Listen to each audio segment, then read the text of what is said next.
Hello friends, कैसे हो आप सभी। उम्मीद करता हूँ सभी स्वस्थ एवं हेल्दी होंगे। दोस्तों, टाइम अभी ऐसा ही चल रहा है, अपने स्वास्थ्य का भी ध्यान रखना और पढ़ते रहिए, बने रहिए हमारे साथ। दोस्तों, इससे पिछले वाले लेक्चर में हमने मैट्रिक्स क्या होती है, इसके कुछ टाइप्सों के बारे में चर्चा की थी और जो बाकी के शेष टाइप्स जो बचे हुए हैं उनको हम आज इस लेक्चर में देखेंगे और कुछ एग्जाम्पल भी सोल्व करेंगे। तो इससे पहले शुरू करने से पहले वही मेरी जो दो पंक्तियाँ हैं मैं आपको सुनाकर अपनी जो सभा चल रही थी उसे आगे बढ़ाता हूँ, क्योंकि मैं आपका ज़्यादा टाइम नहीं ले सकता, क्योंकि मेरा यही टारगेट है कि कम समय में अधिक लाभ देना आपके लिए मैं सही समझता हूँ। तो सुनो दोस्तों, त्याग के बिना कुछ भी पाना संभव नहीं है जब तक आप त्याग करोगे नहीं, क्योंकि सांस लेने के लिए भी सांस पहले छोड़नी पड़ती है। तो त्याग के बिना कुछ भी नहीं होगा। अभी आपने ऐश और आराम कर लिए तो बाद में आपको पछताना पड़ेगा। यदि अभी आपने मेहनत कर ली तो आपकी आगे लाइफ जो है सेटल हो सकती है। तो इसलिए अभी जो समय है उसका फ़ायदा लीजिए और पढ़ते रहिए, अपने जो टारगेट है लक्ष्य की ओर बढ़ते रहिए। तो दोस्तों, इस प्रकार से मैंने कुछ टाइप्स आपको बताए थे, स्क्वायर मैट्रिक्स, जीरो मैट्रिक्स और डायगोनल मैट्रिक्स। तो दोस्तों, डायगोनल मैट्रिक्स के बारे में मैंने बताया था कि मुख्य विकर्ण के अलावा सभी अवयव जो है शून्य होने चाहिए, यानी कि जो विकर्ण है इसके जो अलावा सभी ऊपर नीचे के दोनों अवयव जो हैं, मतलब तीन तीन ये अवयव शेष बचते हैं वो शून्य होने चाहिए, और जो बनेगी वो स्क्वायर मैट्रिक्स से ये बनकर आ रही। अब इससे हम और क्या क्या बना सकते हैं, यदि मैं इन अवयवों को समान कर दूँ, यानी कि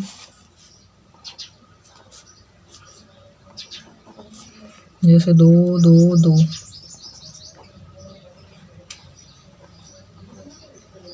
इस प्रकार से मैंने यदि इनको समान कर दूँ, बन तो ये विकर्ण आ भी रही है क्योंकि मुख्य विकर्ण के अलावा सभी अवयव शून्य हैं। और यदि देखा जाए तो अवयव सभी समान हैं मुख्य विकर्ण के, तो इसको अब अलग से नाम दिया जाता है, वो बोला जाता है इसे आदेशावयव स्केलर मैट्रिक्स। इसलिए यदि मैं इनको मतलब कोई से भी अंक हों पर वो समान होने चाहिए, तीनों मुख्य विकर्ण के जो अवयव हैं वो समान होने चाहिए, तो ये बन जाती है आदेश मैट्रिक्स, यानी स्केलर मैट्रिक्स जो बन जाएगी। ये बनी है वो कहाँ से बनी है, विकर्ण मैट्रिक्स से। और यदि ये तो कोई से भी दो अंक हैं, यदि यहाँ फिक्स कर दूँ मैं कि 1 1 1 0 0 0 0, ये 0 और ये 0, यदि मुख्य विकर्ण के अलावा जो अवयव है उनमें केवल और केवल जो अंक हैं वो इकाई यानी 1 हो और शेष अवयव शून्य हो, बाकी के मुख्य विकर्ण के अलावा सभी अवयव शून्य हो, तो ये विकर्ण आवी तो बन रही है, आदेश आवी भी बनेगी। आदेश बोल सकते हैं क्योंकि अवयव समान है, और विकर्ण आवी इसलिए बोल सकते हैं क्योंकि जो मुख्य विकर्ण के अलावा सभी अवयव शून्य। लेकिन यहाँ पर ये सिंपल एक एक आने के बाद इसे नाम दिया गया यूनिट मैट्रिक्स, क्योंकि इकाई अवयव इसे अलग से नाम दिया गया इस प्रकार से। तो विकर्ण से हमने 3 मैट्रिक्स, यानी विकर्ण से जो 2 मैट्रिक्स और बनकर आई, एक आई स्केलर मैट्रिक्स और दूसरी I unit matrix. Scalar matrix में अवयव कोई से भी हो, यहाँ 2 के अलावा 3 3 भी हो सकते हैं, 4 4 भी हो सकते हैं, 5 5 भी हो सकते हैं, इस प्रकार से कोई से भी अंक हो सकते हैं, वो हुई स्केलर मैट्रिक्स। और यदि अवयव समान हो लेकिन इकाई हो, यानी एक अवयव ओनली एक अंक जो तीनों जगह हो, तो वो बन जाएगी यूनिट मैट्रिक्स। इस प्रकार से जो 3 मैट्रिक्स और मतलब 2 और मैट्रिक्स जो बड़ी है यहाँ पर वो बनी है स्केलर मैट्रिक्स, वही अवयव समान हो, और इकाई मैट्रिक्स यानी कि जो मुख्य विकर्ण के अवयव वो इकाई हो यानी 1 हो। और इसे दर्शाने के लिए इसे हम आई से कैपिटल आई से डोनेट कर दें, रिप्रेजेंट करा जाता है इसे आई से कैपिटल आई से। तो मैंने ये मान रखा है, मैं इसे आई भी लिख सकता हूँ क्योंकि जो इकाई मैट्रिक्स है उसे आई से बताते हैं। मैं ये टाइप्स आपको जो बता रहा हूँ मैट्रिक्स के, ये वो टाइप्स हैं कि संख्याओं को किस प्रकार से यदि व्यवस्थित किया जाए तो कितनी कंडीशन बन सकती हैं, उन सभी कंडीशनों के जो अलग अलग से ये नाम दे रखे हैं 7-8 पॉइंट, वही यूनिट यानी मैट्रिक्स की टाइप्स बन जाती हैं। तो अगली जो टाइप्स है वो है त्रिभुजाकार अवयव, यानी कि अब क्या बनेगा, कहीं ना कहीं जो हमें मैट्रिक्स है उसमें त्रिभुज नज़र आएगा। अब त्रिभुज नज़र कैसे आएगा, जैसे मैंने मैट्रिक्स बनाई एक 3 बाई 3 की, जो 3/3 है क्या है, इसकी कोटि है। अब मैंने यहाँ पर कोई से भी अंक लिए,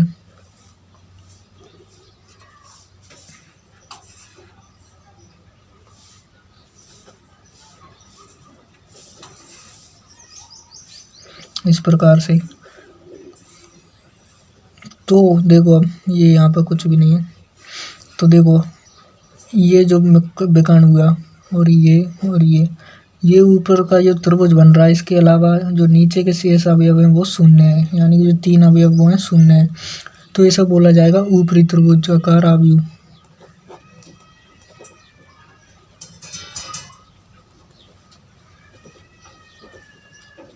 ऊपरी त्रिभुजाकार आव्यूह क्यों? क्योंकि ऊपर के अवयव के अलावा जो सभी अवयव हैं शून्य है तो मैट्रिक्स सिंपल सा, लेकिन इसे अलग से नाम दिया गया है क्योंकि जो बन रहा है वो एक प्रकार से त्रिभुज है, इसलिए पहचानने के लिए इसे ऊपरी त्रिभुजाकार मैट्रिक्स हम बोल सकते हैं।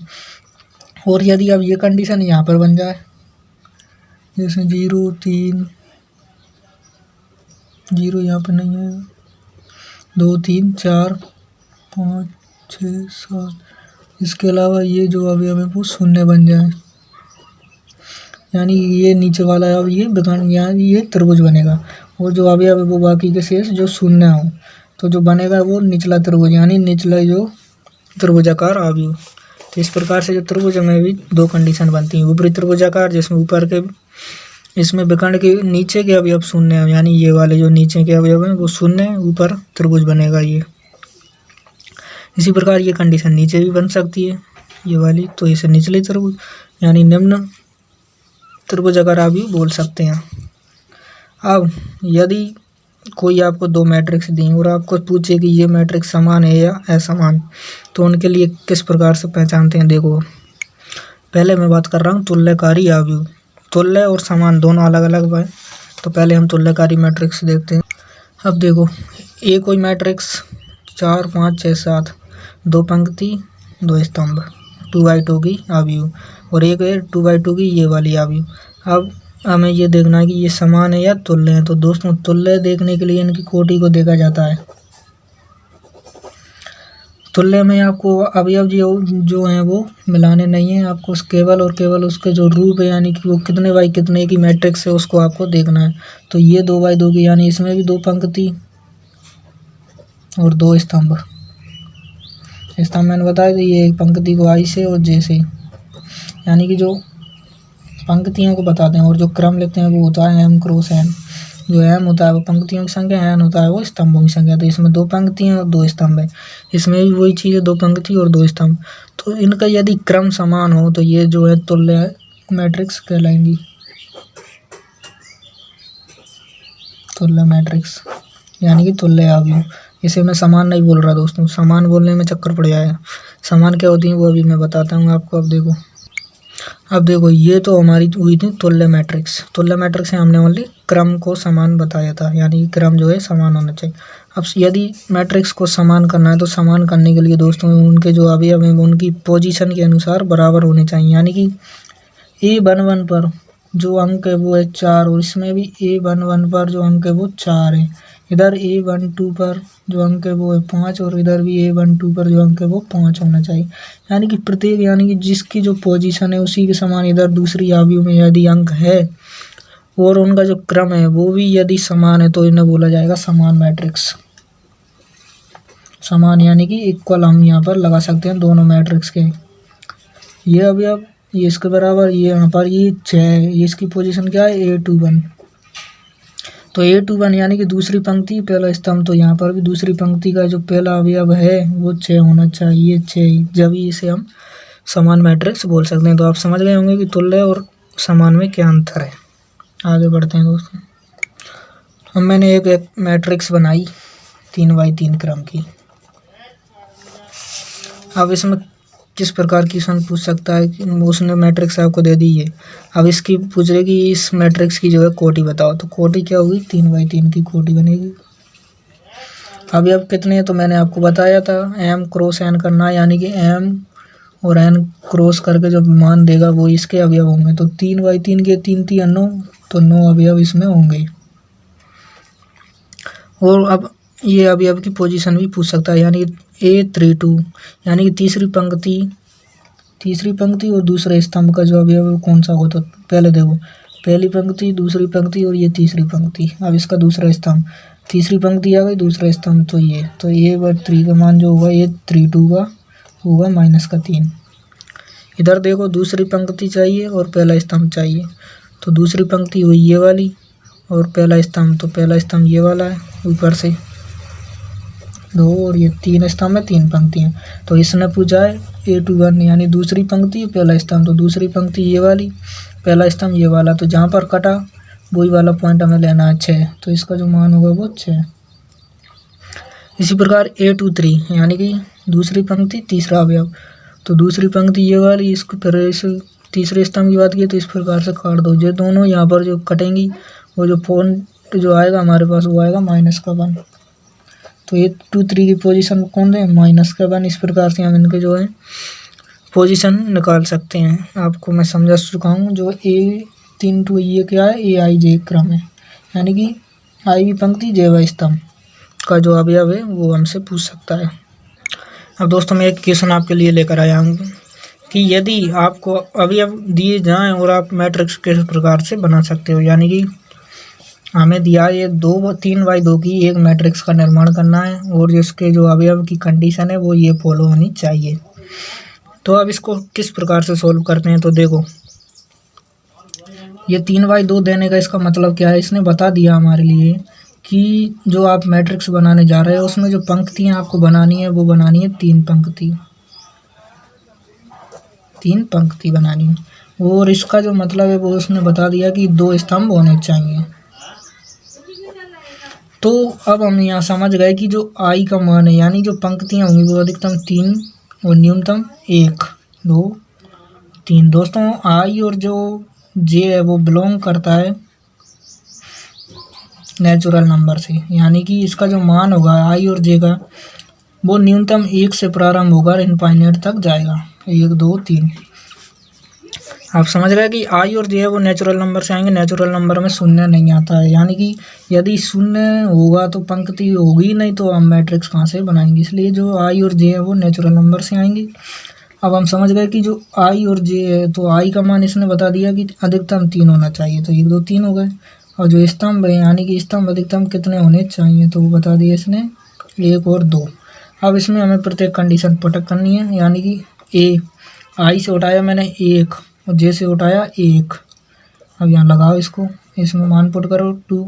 आई की जगह पे हमने क्या लिया 1 × 1 माइनस, फिर इसमें 1, इसको सोल्व किया 2 माइनस 1, 2 में से 1 गया 1, तो 1/2 ये हमारे पास निकल कर आया कौन सा, A11 पहला अवयव, मतलब A11 वाला जो अवयव है वो हमारे पास होगा 1/2। ठीक है, अब यही रहने दो, पहली पंक्ति रहने दो और स्तंभ ले लो दूसरा, यानी दूसरा अवयव निकालना है, तो इसमें पुट कर दो वही 1/2। बस आई और जे के मान हमें लेने हैं और यहाँ पर पुट करने हैं। दोस्तों ये मोड है, मोड का मतलब होता है कि जो इसमें से मान निकल कर आएगा नेगेटिव या पॉजिटिव, वो हमेशा बार पॉजिटिव आएगा। तो मैंने ये कोष्टक लगा दिया है, ये मोड है, आप ध्यान रखना, वो गलती से लग गया।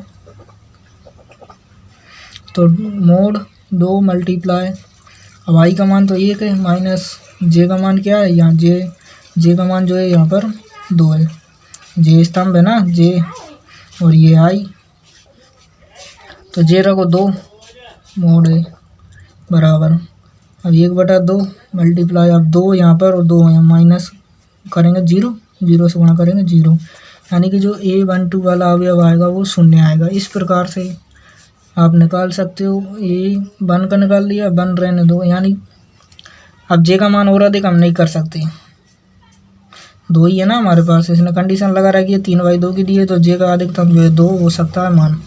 अब कैसे होगा मैं आपको बहुत देर से यही समझा रहा हूँ।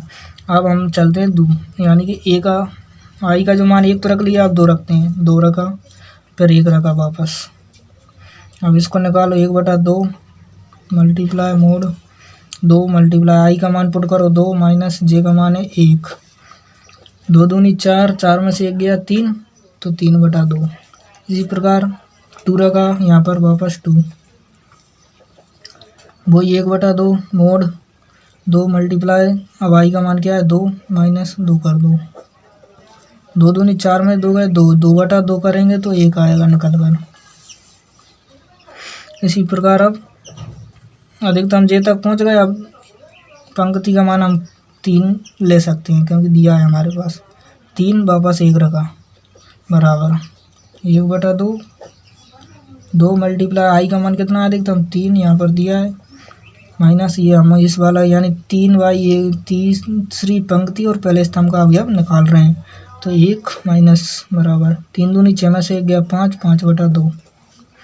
इसी प्रकार A3 अब 1 की जगह 2 कर दो। 2 मल्टीप्लाई 3 है माइनस जे का मान है 2। इस प्रकार से 3 दूनी 6, 6 में से 2 गया तो 4, 4/2 तो निकल कर आया 2। अब ये हमारे पास अधिकतम 3/2 पर हम पहुंच गए। इससे अधिक इसमें जो अवयव है वो हम नहीं निकाल सकते क्योंकि उसने प्रतिबंध लगा दिया कि पहले ही उसने दिया है 3/2 की बनानी है आपको, तो हम ज़्यादा एक्स्ट्रा दिमाग नहीं लगा सकते। अब हमें मैट्रिक्स बनानी है। तो जो अवयव होंगे A11, A12, A13, A21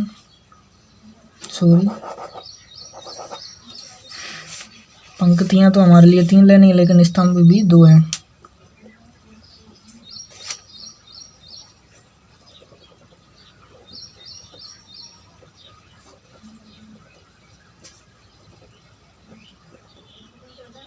इस प्रकार से ये जो मैट्रिक्स हमारे पास बनकर आएगी।